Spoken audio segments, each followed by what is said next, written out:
نحمده ونصلي على رسوله الكريم أما بعد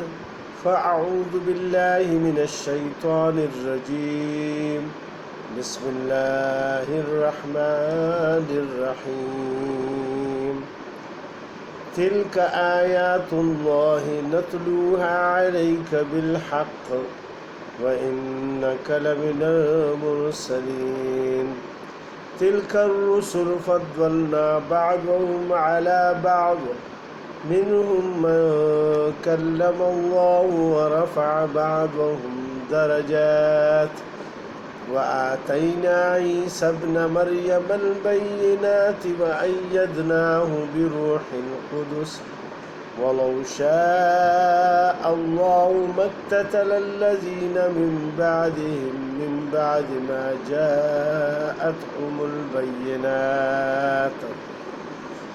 جاءتهم البينات ولكن اختلفوا فمنهم من آمن ومنهم من كفر ولو شاء الله ما اقتتلوا ولكن الله يفعل ما يريد يا أيها الذين آمنوا أنفقوا مما رزقناكم من قبل أن يأتي يوم لا بيع فيه ولا خلة ولا شفاعة والكافرون هم الظالمون صدق اللہ العظیم۔ السلام علیکم میرے بھائیوں اور بہنوں، آج اللہ سبحانہ و تعالیٰ کی توفیق سے ہم سورہ بقرہ کی آیت نمبر 252 سے لے کے اگلی آیاتوں تک جتنا اللہ چاہے انشاءاللہ اس کا ترجمہ اور تفسیر بیان کریں گے۔ اللہ سبحانہ و تعالیٰ مجھے اور آپ کو اس پر عمل کرنے کی توفیق عطا فرمائے۔ تلک الرسل تلک آیات اللہ نتلوها علیک بالحق، یہ آیتیں ہیں اللہ کی، ہم تجھ کو سناتے ہیں ٹھیک ٹھیک۔ وَإِنَّكَ لَمِنَ الْمُرْسَلِينَ، اور بے شک آپ ہمارے رسولوں میں سے ہیں۔ یہ جو واقعات سورہ بقرہ میں بیان ہوئے بنی اسرائیل کے، اور ہر قسم کے واقعات اس میں بیان ہوئے، اور ساتھ ساتھ اللہ سبحانہ و تعالیٰ کی قدرتوں کا بھی ذکر کیا گیا، کیونکہ ان واقعات میں بڑی عبرت ہے کہ اللہ سبحانہ و تعالیٰ نے کیسے بنی اسرائیل کو یعنی حکومتیں بھی دی، پھر اس کے بعد یعنی ان کو محکوم بنایا، پھر ان کو یعنی غالب کر دیا۔ یہ اللہ سبحانہ و تعالیٰ نے تفصیل سے فرما دیا اس آیات میں جو پہلے گزری ہے۔ فرعون سے قصہ شروع ہوا اور وعظ و نصیحت بیچ بیچ میں بھی آ گئی کہ اگر یہ ایسا نہ کرتے تو ان کو یہ انجام بد نہ پہنچ جاتا۔ لہذا جب ایک قوم کی اخلاق اور عمل خراب ہو جاتے ہیں، پھر اللہ سبحانہ و تعالیٰ ان کے اوپر دشمن کو مسلط کر دیتے ہیں اور ان کو ذلیل و رسوا کر دیتے ہیں۔ تو ان آیاتوں میں ہمارے لیے یعنی حضرت محمد مصطفیٰ صلی اللہ علیہ وآلہ وسلم کی امت کے لیے بڑی عبرتوں کی باتیں ہیں۔ اسی لیے کہتے ہیں کہ جب آپ قرآن شریف کو پڑھیں تو سمجھ کر پڑھیں اور اس سے عبرت حاصل کریں، یہ نہیں کہ جی بس اس کو تو خوشحالانی سے پڑھے لیکن اس میں غور و تدبر نہ کرے۔ یہ تو اللہ کا کلام ہے، اللہ پاک نے باتیں کی ہیں ہم سے اس کلام کے ذریعے سے، اور ہمیں سیدھا راستہ ان میں بتا دیا ہے کہ کون سا راستہ سیدھا ہے اور کون سا ٹیڑھا ہے، کس راستے پہ چلنا ہے اور کس راستے سے بچنا ہے۔ اور شیطان لعین کی جو انسان کو وسوسے ڈالتا ہے اور غلط راستوں پر ڈالتا ہے، اس کی بھی جگہ جگہ اللہ سبحانہ و تعالیٰ نے یعنی وہ فرما دیا کہ وہ ایسے انسانوں کو گمراہ کر دیتا ہے۔ تو وہ سب باتیں اس میں آ گئی۔ پھر اب اللہ سبحانہ و تعالیٰ حضرت محمد مصطفیٰ صلی اللہ علیہ وآلہ وسلم کے پیغمبر حق ہونے کا اس آیت میں ذکر فرما رہے ہیں۔ تلک آیات اللہ، یہ جو ہم نے آیتیں یعنی نازل کی آپ کے اوپر، جو واقعات گزرے، یہ تو آپ نے پہلے پڑھے نہیں تھے، نہ کوئی بنی اسرائیل میں آپ پھلے پھولے، بلکہ آپ تو عرب تھے اور ان کے اندرونی کہانیوں کا آپ کو کچھ بھی پتہ نہیں تھا، لیکن ہم نے وحی کے ذریعے آپ کو ان کی اندرونی سب باتیں بتا دی۔ لہذا اسی سے یہ پتہ چلتا ہے کہ یہ علم غیب سے اللہ سبحانہ و تعالیٰ نے آپ کو مطلع کر دیا، تو آپ حق اور سچ نبی ہے، پیغمبر ہے، رسول ہے۔ لہذا یہ بھی آپ کی ایک پیغمبری کی دلیل ہے کہ جو ہم نے آپ کے اوپر قرآن کو نازل کر دیا اور تمام جو گزری ہوئی امتیں تھیں ان کے حال احوال بتا دیے۔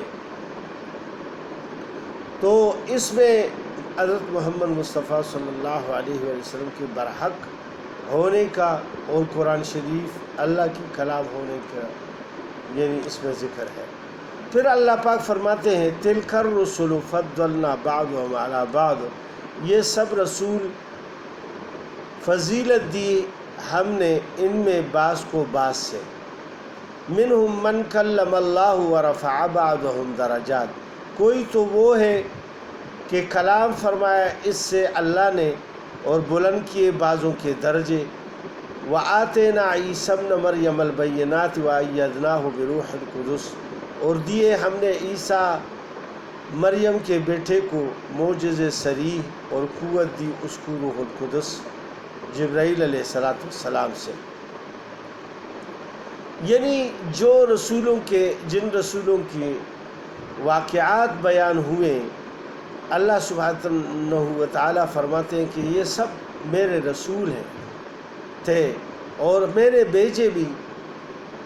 ان کو مختلف قوموں کی طرف، تو ان میں کسی کو کسی پر یعنی فضیلت دی۔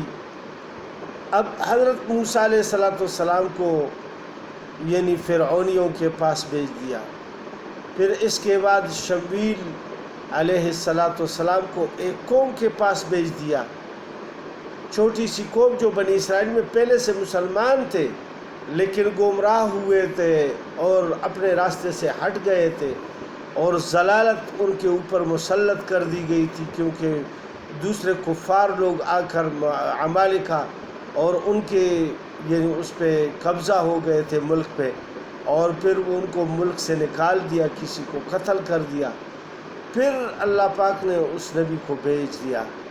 تو حدیث شریف میں آتا ہے کہ قیامت کے دن مختلف انبیاء آئیں گے، اور بعض انبیاء تو ایسے بھی ہوں گے کہ ان کے ساتھ ایک ایک امتی ہوگا۔ صرف حضرت نوح علیہ السلام نے 950 سال تک تبلیغ کی، اور ان کے اوپر جو ایمان لائے وہ 80-90 تک لوگوں نے ایمان لایا، باقی لوگ سب کفر پر مر گئے سیلاب میں۔ تو یہ اللہ کا امر ہے، اور کسی کو بہت بڑی امت عطا فرمائی۔ رسول اللہ صلی اللہ علیہ وآلہ وسلم فرماتے ہیں کہ قیامت کے دن سب سے زیادہ امت انشاءاللہ میری ہوگی، اور تقریباً 120 صفحے بنیں گے جس میں سے 80 صفحے یہ حضرت محمد مصطفیٰ صلی اللہ علیہ وآلہ وسلم کی امتیوں کے ہوں گے۔ باقی رسول پاک صلی اللہ علیہ وآلہ وسلم نے کچھ احادیث میں منع فرمایا ہے کہ یعنی مجھے کسی پر فضیلت نہ دو۔ ایک دفعہ اس طرح ہوا کہ ایک مسلمان کا اور ایک اسرائیلی کا آپس میں جھگڑا ہو گیا۔ اسرائیلی کہہ رہا تھا کہ موسیٰ علیہ السلام اللہ کا بہت لاڈلا پیغمبر ہے، اور مسلمان نے کہا کہ حضرت محمد مصطفیٰ صلی اللہ علیہ وآلہ وسلم۔ تو آپس میں جھگڑا بڑھا، مسلمان نے اس کو ایک تھپڑ رسید کر دی۔ وہ شکایت لے کے حضرت محمد مصطفیٰ صلی اللہ علیہ وآلہ وسلم کی خدمت میں آن حاضر ہوا اور شکایت کی کہ اس نے مجھے مارا ہے۔ لہٰذا تحقیق پہ پتہ چلا کہ ان کا اس پر جھگڑا تھا کہ یہ پیغمبروں میں سے ایک کو دوسرے پر فضیلت دے رہے ہیں۔ تو رسول اللہ صلی اللہ علیہ وسلم نے فرمایا لا تفضلوا بین انبیاء اللہ، انبیاء کے درمیان تفضیل نہ کیا کرو، یعنی ایک دوسرے پر ایسے طریقے سے فضیلت نہ دو کہ دوسرے کی کمی محسوس ہو جائے۔ یہ سب اللہ کے پیغمبر ہیں۔ پھر اللہ پاک رسول پاک صلی اللہ علیہ وسلم فرماتے ہیں لا تخیرونی علی موسیٰ، مجھے موسیٰ علیہ السلام پر فضیلت نہ دو، یعنی ایسی فضیلت نہ دو کہ جس کے ذریعے سے موسیٰ علیہ السلام کو ہلکا سمجھنے لگے لوگ کہ وہ یعنی بہت کم درجے کے تھے۔ نہیں، یہ اللہ کے سب پیغمبر ہیں۔ اللہ سبحانہ وتعالیٰ نے سب کو نبوت عطا فرمائی تھی اور سب نے اپنے اپنے احکام کو اپنے اپنے امتیوں تک پہنچا دیا۔ لہٰذا کسی کو یعنی اتنی وہ حقارت بیان نہ کرے کہ جس سے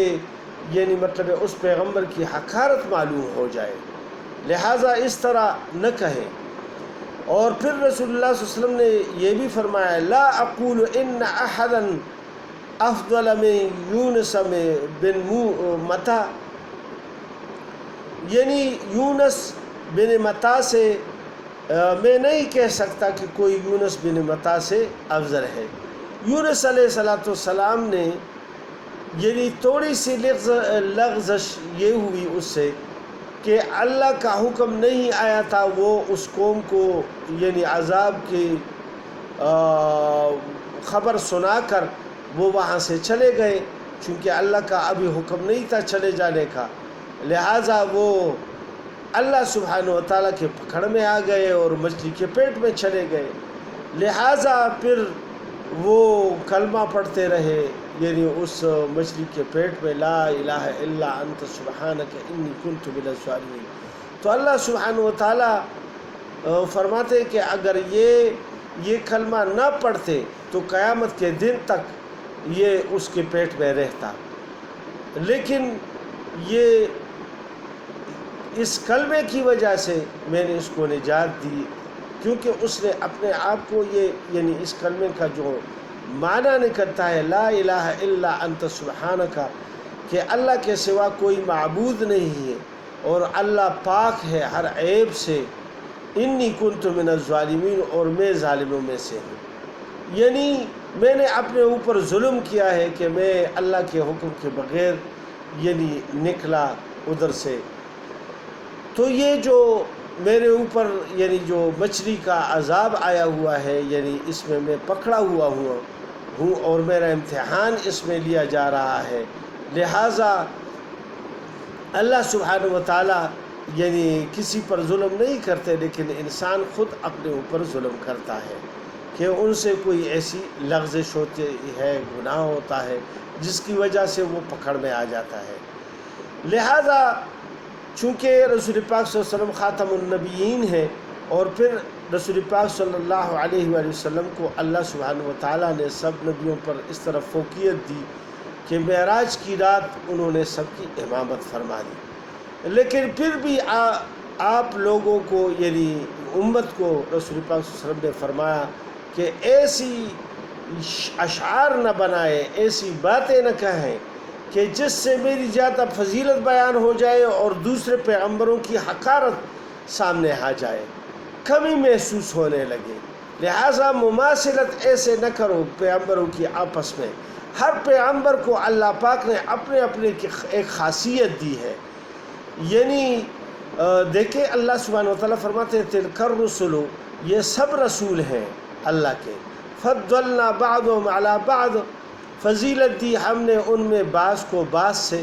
یعنی بعض کو کس چیز کی فضیلت دی؟ منہم من کلم اللہ،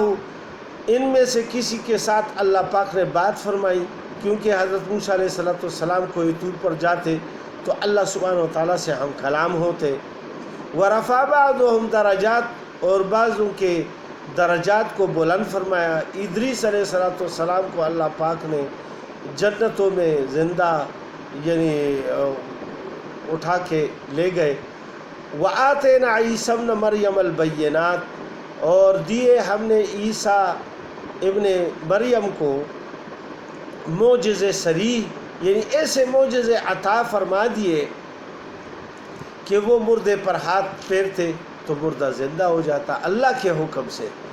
اور پھر وہ ابرس جو ایسی بیماری ہے کہ وہ یعنی ٹھیک ہی نہیں ہوتی، اس کا علاج ہی نہیں ہے، اس پر ہاتھ پھیرتے تو وہ ٹھیک ہو جاتا۔ مادرزاد اندھا جو ہوتا ہے، جو یعنی پیدائشی اندھا ہوتا ہے، اس کا علاج نہیں ہے، لہٰذا اس کے آنکھوں پر ہاتھ پھیرتے تو اللہ پاک اس کو بینائی عطا فرما دیتے ہیں۔ اور بھی کئی معجزے اللہ پاک نے اس کو دیے، اور پھر اس کے ساتھ ساتھ وَأَيَّدْنَاهُ بِرُوحِ الْقُدُسِ، اور قوت دی اس کو روح القدس یعنی جبرائیل علیہ السلام سے۔ جبرائیل علیہ السلام ہر وقت اس کے ساتھ رہتے، کیونکہ بنی اسرائیل اس کے سخت دشمن ہو گئے تھے اور ان کو وہ راہ راست کی طرف بلا رہے تھے، لہٰذا وہ سخت جان کے دشمن ہو گئے تھے۔ لہٰذا جو معجزے ان کو دیے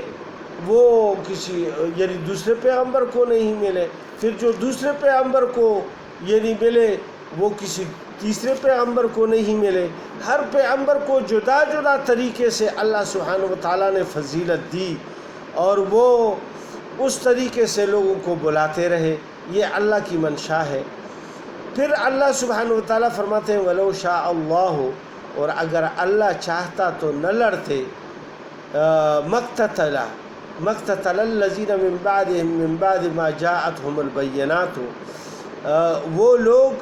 جو ہوئے ان پیغمبروں کے پیچھے بعد اس کے کہ پہنچ چکے ان کے پاس صاف حکم۔ وَلَكِنِ اخْتَلَفُوا، لیکن ان میں اختلاف پڑ گیا۔ فَمِنْهُم مَّنْ آمَنَ وَمِنْهُم مَّنْ كَفَرَ، پھر کوئی تو ان میں ایمان لایا اور کوئی کافر ہوا۔ وہ یعنی پیغمبر تو آتا ہے، کتاب بھی لے آتا ہے، اب قرآن شریف ایک ہے، پیغمبر ایک ہے، اللہ ایک ہے، اور کتنے فرقے بن گئے بیچ میں، اور ہر ایک نے اسی کلام سے، حالانکہ اس میں کوئی بھی آیت کوئی تبدیل نہیں کر سکتا، لیکن مفہوم اور معنی میں ہر ایک آدمی اپنا مفہوم نکال لیتا ہے اور اسی سے پھر اپنا ایک فرقہ بن جاتا ہے، اس کا ایک نظریہ قائم ہو جاتا ہے، اور اس نظریے کے پیچھے پھر وہ لوگ ہو جاتے ہیں اور پھر وہ اس کو اس کا نظریہ سمجھتے ہیں۔ لہٰذا یہ جو جتنے بھی فرقے یعنی بنے ہیں، رسول پاک صلی اللہ علیہ وسلم نے ایک ارشاد میں فرمایا ہے کہ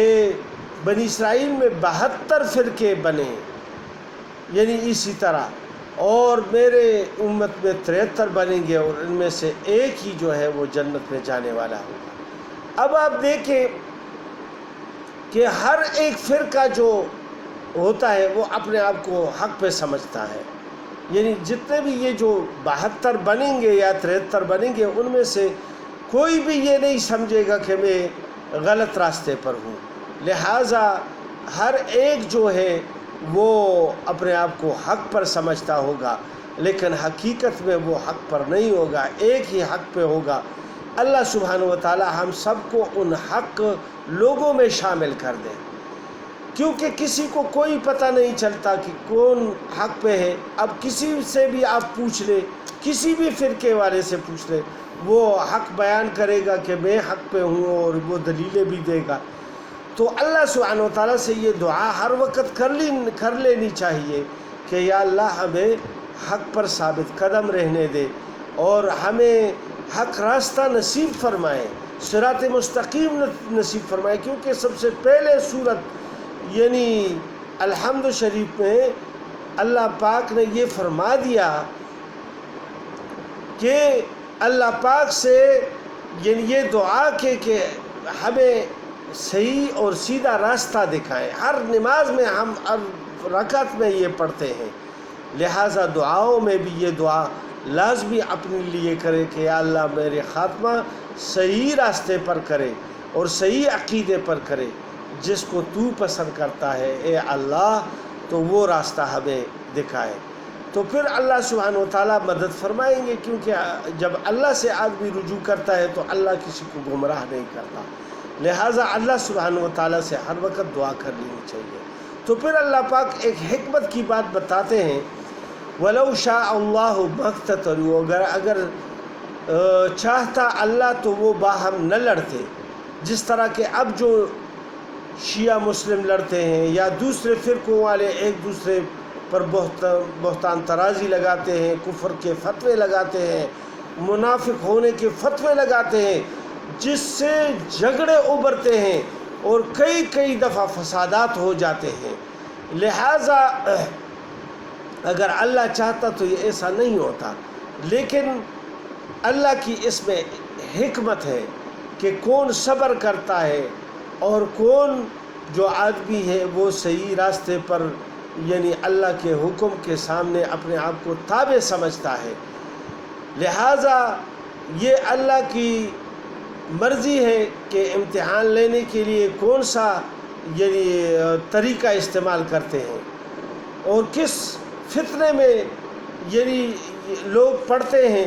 اور پھر یہ اللہ کی منشا ہے کہ وہ اس میں کون کامیاب ہوتا ہے اور کون ناکام ہوتا ہے۔ وَلَكِنَّ اللَّهَ يَفْعَلُ مَا يُرِيدُ، لیکن اللہ یعنی کرتا ہے جو چاہے۔ اللہ سبحانہ و تعالیٰ امتحان لینے کے لیے کسی قسم کا ان سے امتحان لے سکتے ہیں، اور کسی امتحان میں ڈال کے پھر ان کا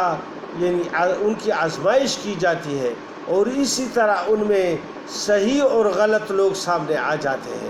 اللہ سبحانہ و تعالیٰ ہم سب کو یعنی صحیح راستے پر چلنے کی توفیق عطا فرمائے، اور اللہ سبحانہ و تعالیٰ ہم سب کو آخر میں یہ عظیم الشان کلمہ عطا فرمائے کہ لا الہ الا اللہ محمد الرسول اللہ۔ السلام علیکم ورحمۃ اللہ۔